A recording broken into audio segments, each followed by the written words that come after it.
Tony D and Little Joan in the background, and this is your screenwriter's take on Sodomaniac, a trauma-esque movie. Here you go, Little Joan, I'll put you in the shot. A trauma-esque movie done by some local filmmakers who I met recently at New Jersey Vampire Con 3, so I'm going to review it. Smash like and subscribe. Thank you for smash liking and subscribing. Thanks for checking out the Pineys books 1 through 18, available at Amazon.com. Don't forget, Kindle Unlimited is free. So, as always, I will give you my non-spoiler review and then the spoiler review where we break it down in terms of the screenwriting. So, first, the non-spoiler review. If you're a fan of the trauma-type movies, that are very crazy. You can see how crazy the movie is with the killer's mask as a giant ass. Sort of looks like Assy McGee. And, the basic premise of the movie is the character F's his victims to death, right? And they're very deserving, and it's very gross. It's a very gross, over-the-top movie. Some of it's kind of funny. I got a pretty high bar for comedy. It's not my kind of movie. It's a little too gross. Not quite funny enough for me. I did like the music a lot. I did like aspects of it, so to speak. I did like that there was some character development. I did enjoy that. I think there were certain pieces missing, ways I would improve it, and I'll talk about that in the breakdown. If you love these kind of schlocky horror movies where they're completely over the top and just crazy, you might enjoy this. If you don't like those kinds of movies with rockabilly sensibilities and crazy stuff happening, you'll hate it. You'll think it's the dumbest thing you've ever seen, and you probably won't even get through it. But, you have to like these kinds of movies. I think the biggest audience for this movies are the guys who make them and their friends. It's a very tight window of an audience, I would say. It doesn't have much broad appeal, even to, say, the horror fans, but and to the comedy fans. It's one of those movies, the idea is funnier than the actual execution, so to speak. But let's get down into the nitty gritty. That's my non-spoiler review.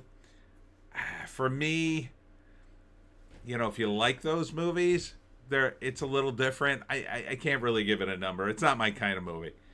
I like these guys. I don't want to knock the movie too harshly, but let's get into the nitty gritty. Now the non-spoiler review. Okay. So the first act begins with a group of guys and their friend who just got out of prison. And they're at a club, and they're drinking. And one of the guys, well, basically most of the guys in the group, want to drug some girls, roofie some girls, and take them back home and bang them. And already I'm like, well, I don't really like these guys. I found them to be kind of awful. So I had to question why I was even watching a movie. Now, they all had their own sort of characters, which I appreciated. But none of them really had any sort of redeeming qualities. And it was kind of relentlessly vulgar, which could work, but it wasn't relentlessly funny. I think what the movie needed, I think the first thing it needed was the guys who played, they called themselves the Wolf Pack, which reminded me of The Hangover. I think they sort of borrowed it from that. But I think they needed a little more style. Yeah, I think they needed to be a little more vain. I think you needed to, make the Wolf Pack a little more stylish. Yeah, I would have. I mean, I realized this was a low budget movie and whatever, but I think they needed to have better clothes. I think there were some scenes where the characters turned and they were unshaven. I think that was bad.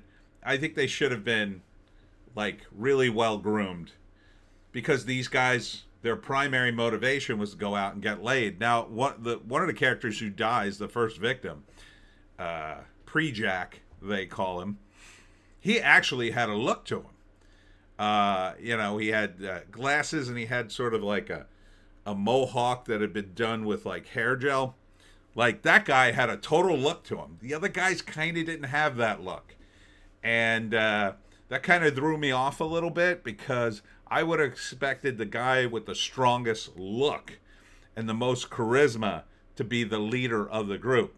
And that first scene doesn't really scream that. Like, that first scene, I thought he was just, I didn't even think he was in the group. I thought he was the group's drug dealer.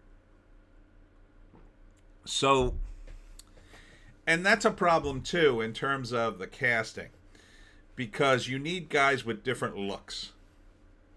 So it's Hamilton, Trent, like they mostly had different looks, but like Pre-Jack's look wasn't all that consistent throughout. When they did a flashback of him, he didn't have that hair gel deal going on. I think he needed to be, almost exactly the same. Maybe a different shirt, but he needed to look the same. Even though it was a flashback, whatever. But, and again, I'm this at this stage of the game, I'm just being picky. But this first act really sets the tone of the rest of it. I also didn't understand why these guys were friends. It kind of didn't make any sense. I didn't understand why they were living together. They didn't seem to be in college. They could have been in college. Like, that would have been an easy explanation, right? The explanation being they all live together because they're all going to class. And, this movie could take place during a break. It could take place during spring break, which really would have explained why they all lived together and why, they were constantly partying.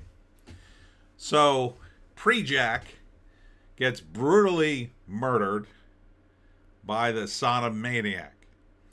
Now, the opening scene, I think, is the cops finding his corpse bent over in an alleyway with his guts out of his a-hole, which is a really gross scene. I mean, it's super gross.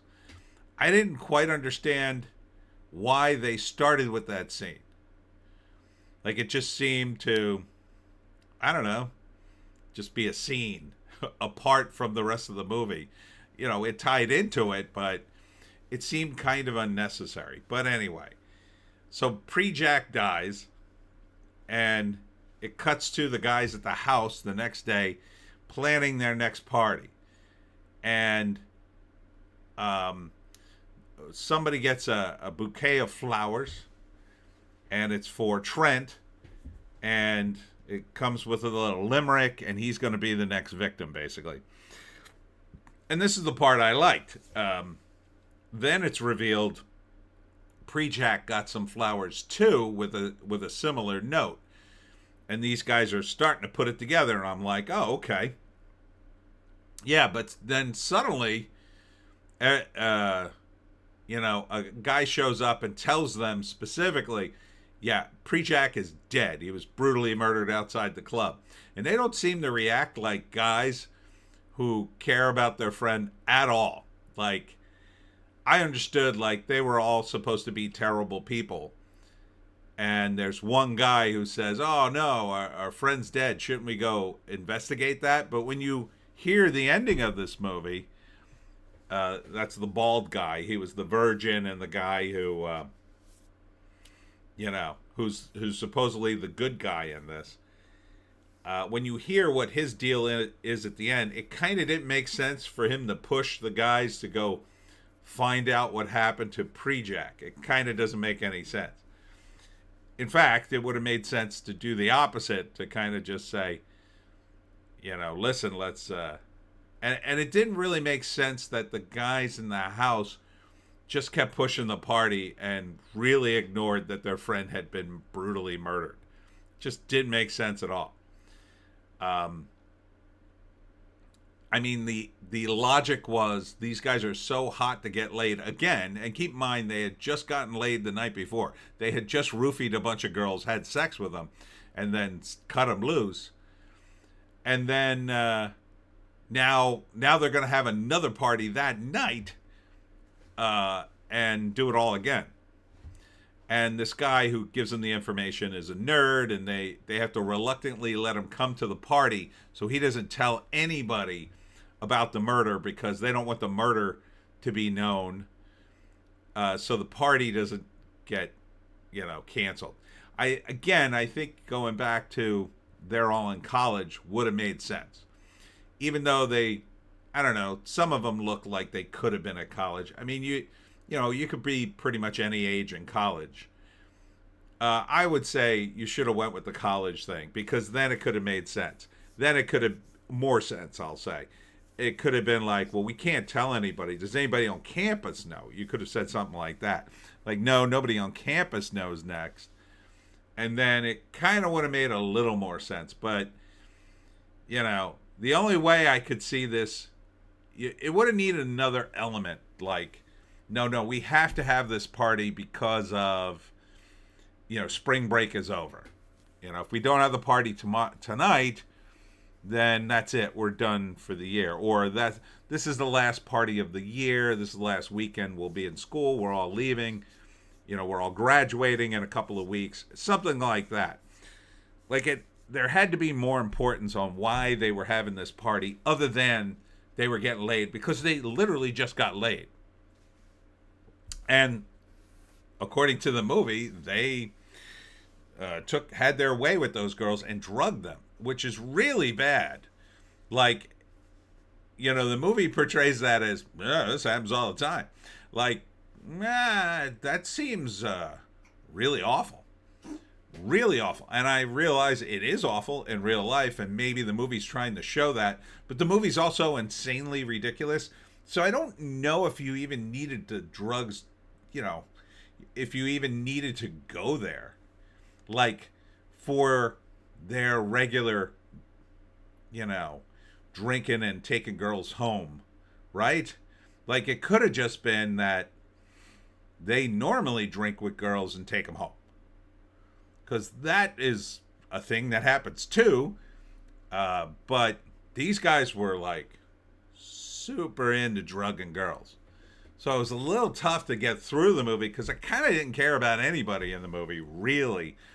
The bald guy, he was supposed to be the good guy. They sort of try to make that work. It kind of doesn't work. I don't know what you could have done to make him more interesting, that you would have been happy to follow him and root for him.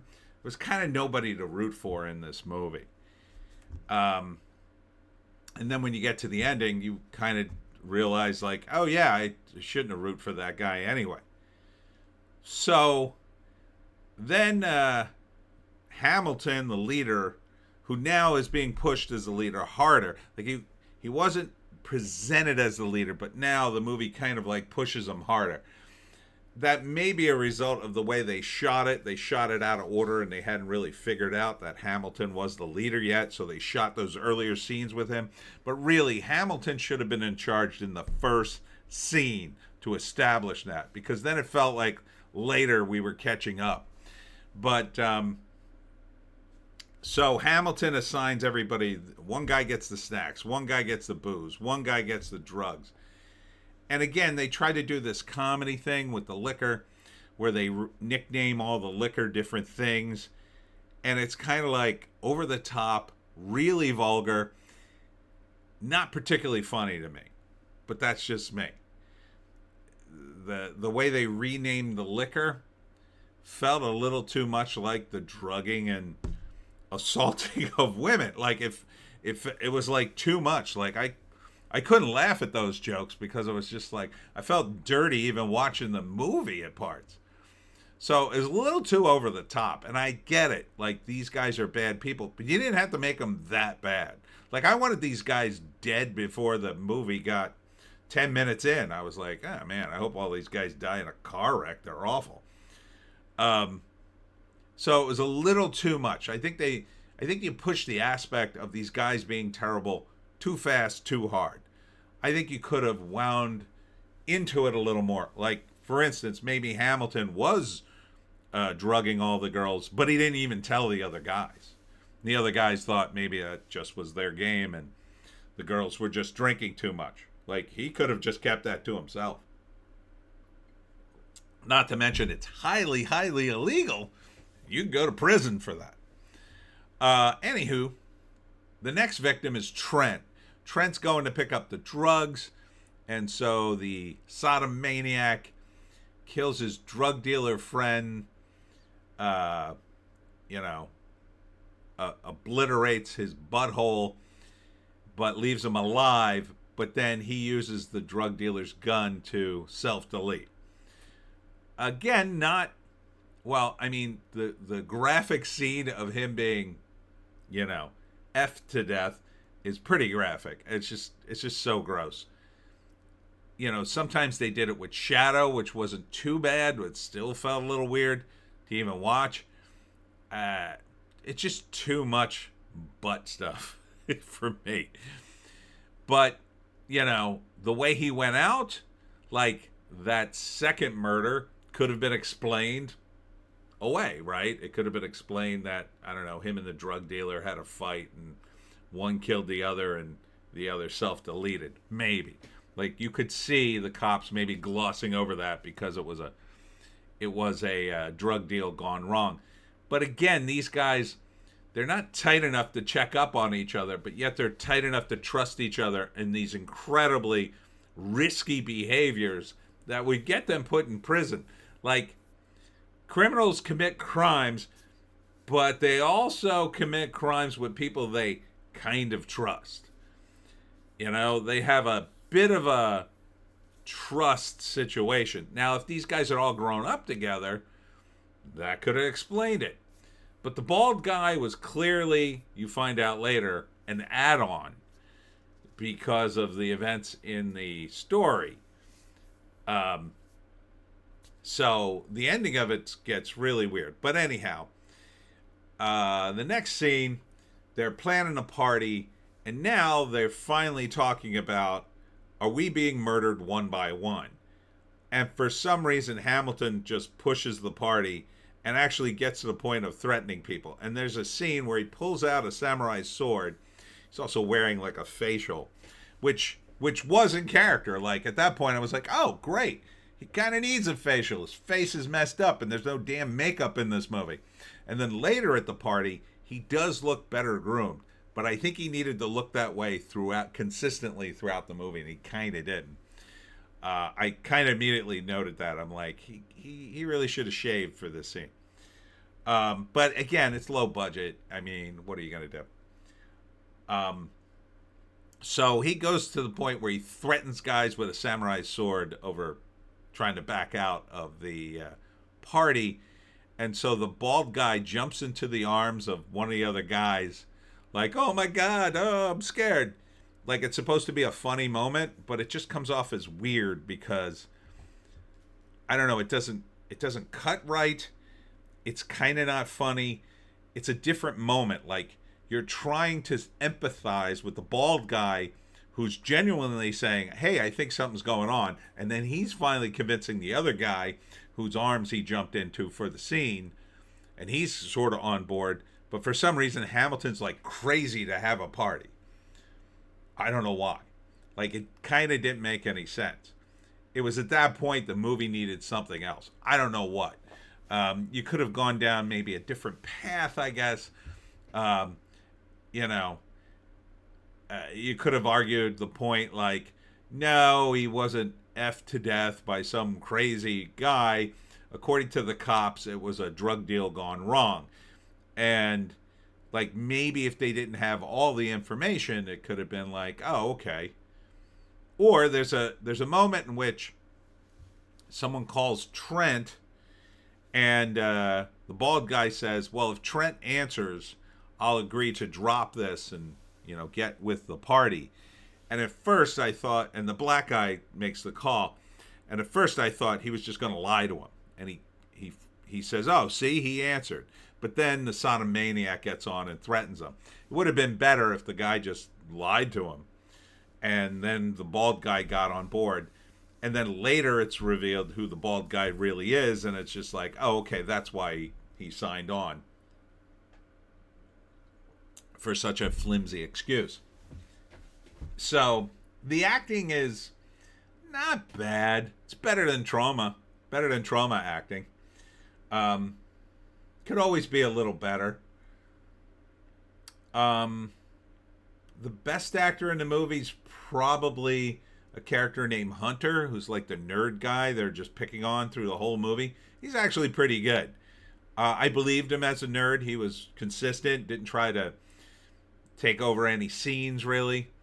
The Sodomaniac isn't bad, but again, they kind of undermine it with some comedy.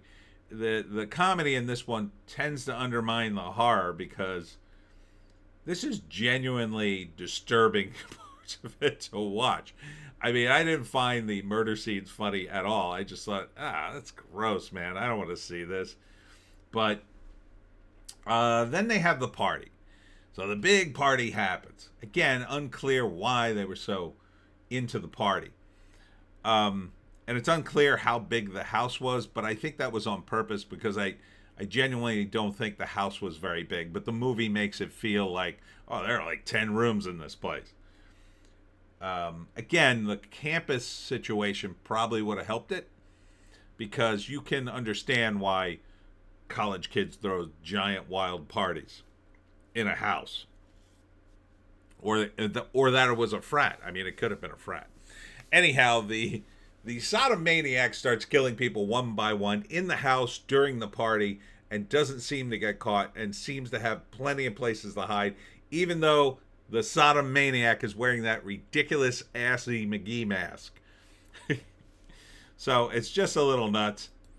Turns out there are some scenes of nudity, some boobies, but there's way too much of nudity. So the Sodomaniac kills off the black guy. Then he kills off a side character named Teddy, who's just as creepy, but he's gay. But he is like over the top gay. I think he shouldn't have played giant flaming gay guy. I think he should have wound that back because it was way too stereotypical, not particularly funny. I think it would have been better if he had played it the opposite, like, yeah, hey, I'm Teddy, I'm gay. And then, he could continue to be creepy and whatnot, but, like, just play it, pardon the pun, totally straight. So they kill, the Sodomaniac kills Teddy. Then, who's left? Oh, yeah. So then the weird thing happened in the movie. The guy with the beard takes this girl up to his room, and they're going to have sex. But then the sound goes out. I don't know why in my copy the sound went out, but half the sound went out. So I didn't hear any of the dialogue. I just heard them. He puts on a record to have some music, and then they get into an argument about drugs. And then it cuts back to the party briefly. Then there's a scene where the hunter, it has a 240s taped to his hand, and he's Edward 40 hands, which is a thing at parties, has been for a while. It's kind of a funny bit, but it kind of felt like a coming of age movie bit that could have been funny maybe if it was just one of the many funny bits on top of it. But it just felt weird to throw it into this movie because, I don't know, it didn't come back. Like, it would have been kind of funny if, like, Hunter had to run away from the Sodomaniac and he's trying to get away, but he's got these 40s taped to his hands and he can't get out the door. Kind of would have been funny if one of the victims had that taped to his hands. I didn't want to see Hunter die. He obviously wasn't involved in this, but anywho, then it cuts back to the couple having sex. Sound still was wonky, but eventually the Sodomaniac kills that dude too, and then the girl runs away, and then the bald guy goes after her, and has an exchange, but in context, it didn't totally make sense to me, but kind of did, I guess. So finally, the big climactic scene is when Hamilton is going to assault yet another girl who's nearly passed out drunk, and the Sodomaniac catches up to him, and then the big reveal that the Sodomaniac is one of the girls that all the victims had assaulted previously. Hamilton drugged her, they all assaulted her, and then they thought she was dead, so they dumped her body in the Pine Barrens and just went on with their lives. Which places all the other guys in a different context. They all killed the girl, according to the timeline of the movie. And they just kind of moved on with their lives, didn't think twice about it. That's a problem, because that could happen to a character, but it's unlikely to happen to a group of 4 or 5 characters. Some of those guys are gonna feel guilty. They just will. It's no small thing to delete a human being. So those guys were a little too into assaulting girls and drugging them, on top of the fact they'd already killed one of them, at least as far as they knew. Now, it turned out she wasn't dead. She's actually the Sodomaniac, and she has been stalking all the guys with the help of the bald guy. Now, it turns out the bald guy is now the boyfriend of the Sodomaniac girl, who's done this all to get revenge, which you could understand. And but the thing is this. That's a funny still. The thing is this. How did the bald guy infiltrate the pack of dudes living in a house? Again, college would have given them an excuse. You could have said, well, the college assigned you to our housing unit.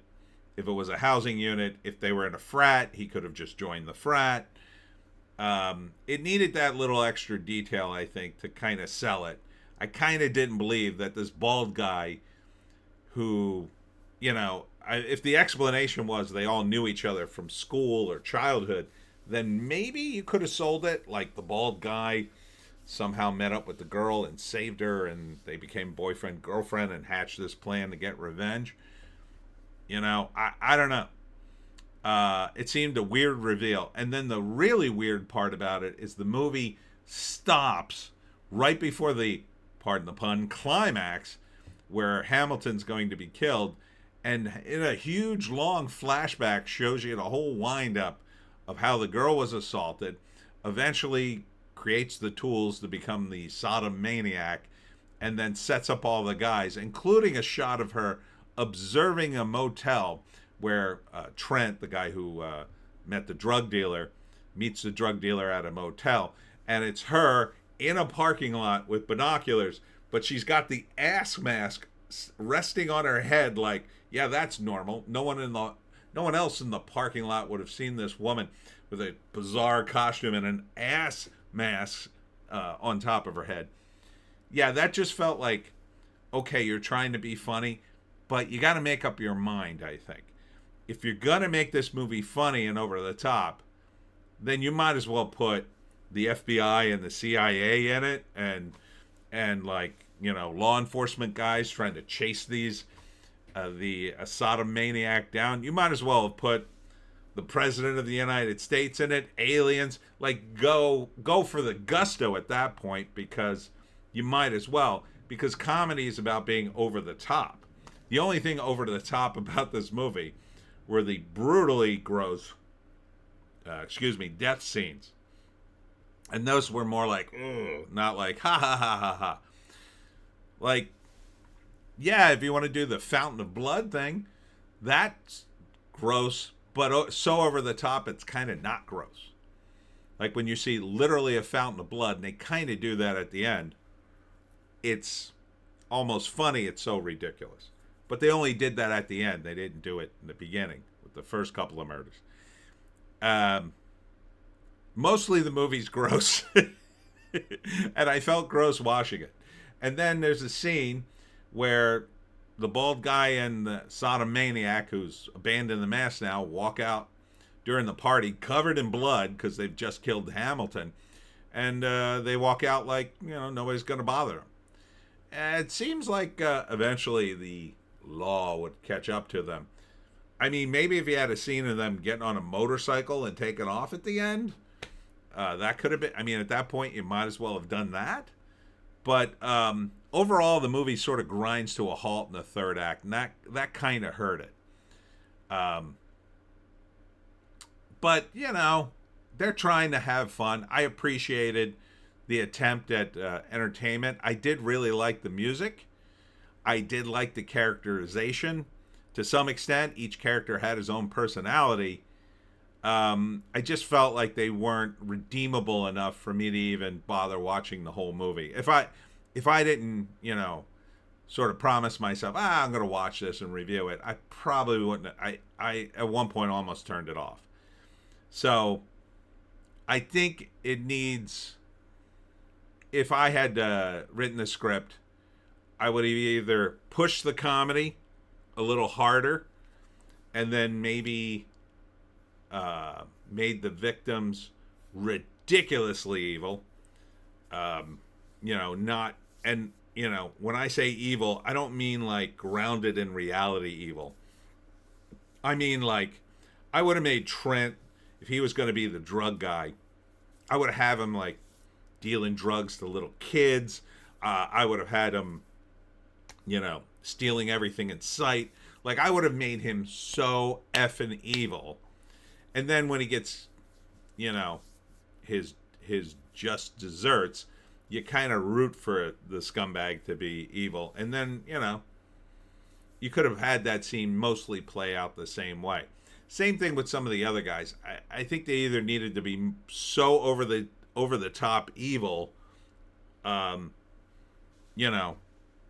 that you could sort of watch it like a cartoon, or if you're gonna ground this in any kind of reality, maybe don't show so much butts.